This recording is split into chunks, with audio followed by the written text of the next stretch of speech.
बला अतिबला विद्या क्या होती है, जो कि विश्वामित्र ने राम को सिखाई थी?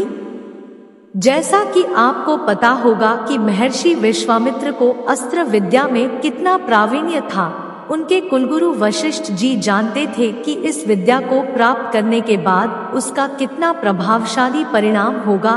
यही सारी बातें बताकर महर्षि वशिष्ठ ने राम और लक्ष्मण को उनके साथ भेजने के लिए महाराजा दशरथ को प्रेरित किया। उससे दशरथ के मन का संशय और भय दूर होने में मदद मिली और वे विश्वामित्र के साथ राम को भेजने के लिए तैयार हो गए। उन्होंने लक्ष्मण के साथ राम को बुलावा भेजा। कौशल्या माता और दशरथ ने उन्हें भेजने से पूर्व मंगलाचार पूरा किया।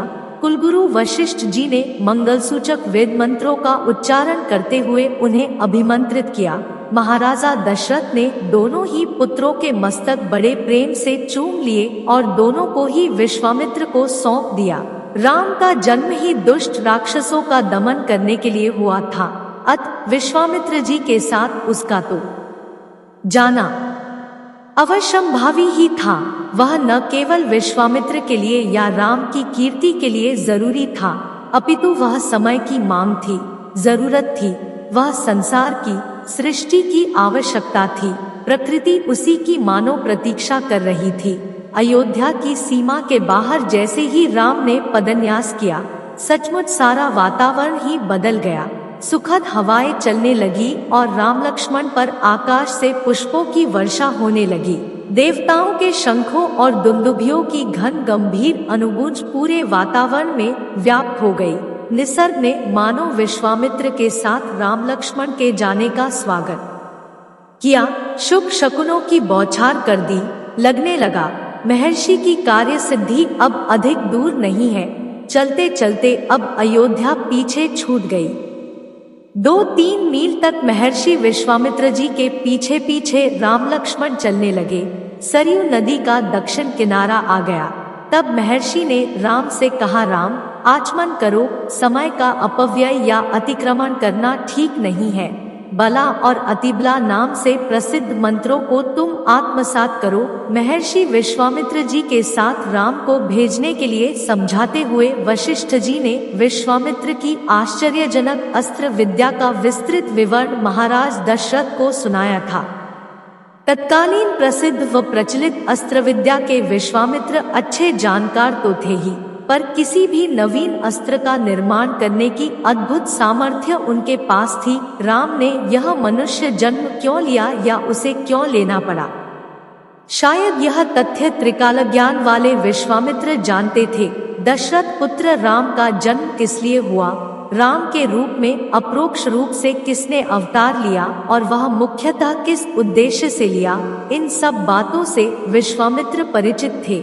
इनका ठीक से ध्यान रखते हुए ही उन्होंने महाराजा दशरथ से रामचंद्र की मांग की थी। इस राजकुमार को आगे चलकर रावण जैसे पराक्रमी और अजेय राक्षस से युद्ध करना होगा। इसे मानते हुए वे राम को अधिक शक्तिशाली और बलशाली बनाना चाहते थे।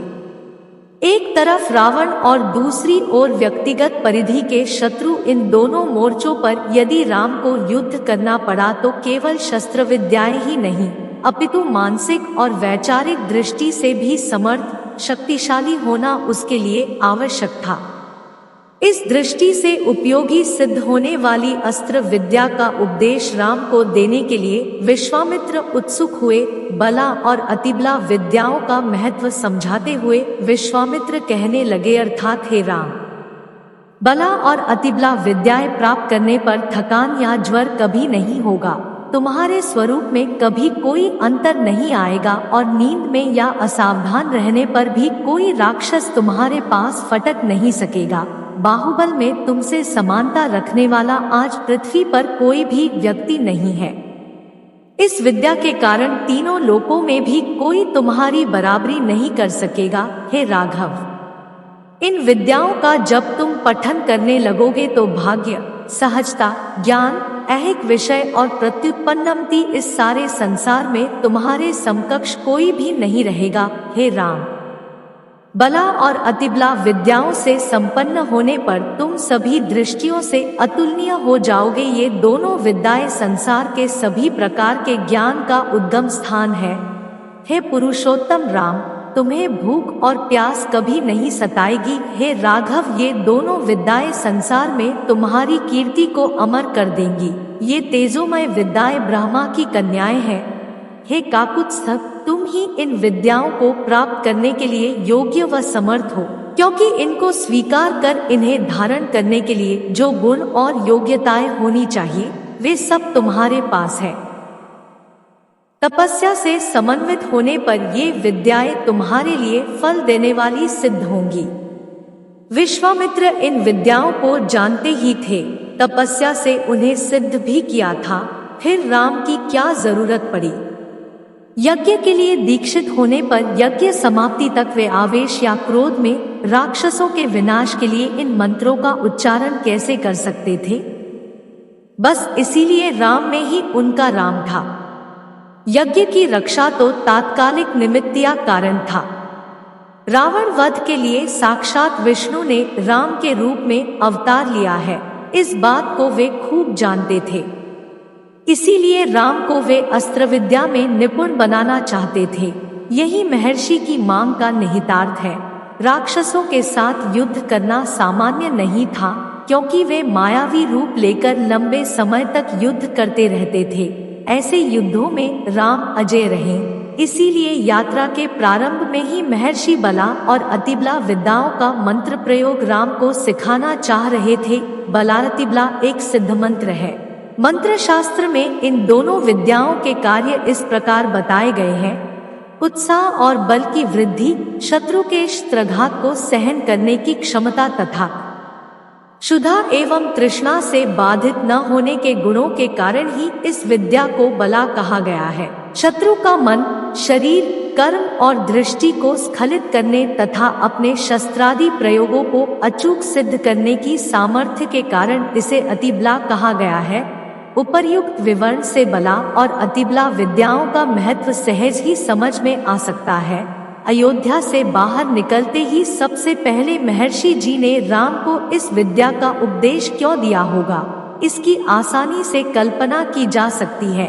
यह विद्या जिसके वश में हो उसे भूख प्यास तो सता ही नहीं सकती है, भले ही युद्ध कितने ही दिन क्यों न चले। युद्ध किसी भी ऋतु में हो, पृथ्वी पर हो या किसी भी लोक में हो, शत्रु कोई भी हो, यह विद्या जिसने सिद्ध की हो वह कभी पराजित नहीं हो सकेगा, उसे कोई प्रभुत नहीं कर सकता। भूख और प्यास जिसने जीत ली उसने संसार जीत लिया। मनुष्य के ये दो ही सबसे बड़े शत्रु हैं। इनके लिए ही तो उसे सारे पाप करने पड़ सकते हैं।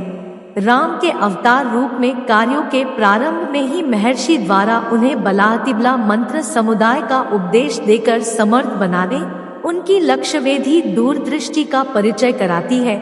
इस प्रकार बला और अतिबला विद्याओं को प्राप्त कर राम और लक्ष्मण ने असुरों का संहार किया और रामराज्य की स्थापना की। आज जरूरत है कि इस तरह के प्राचीन ज्ञान और मंत्र शक्ति पर अनुसंधान कर और तथ्यों को प्रकाश में लाया जाए।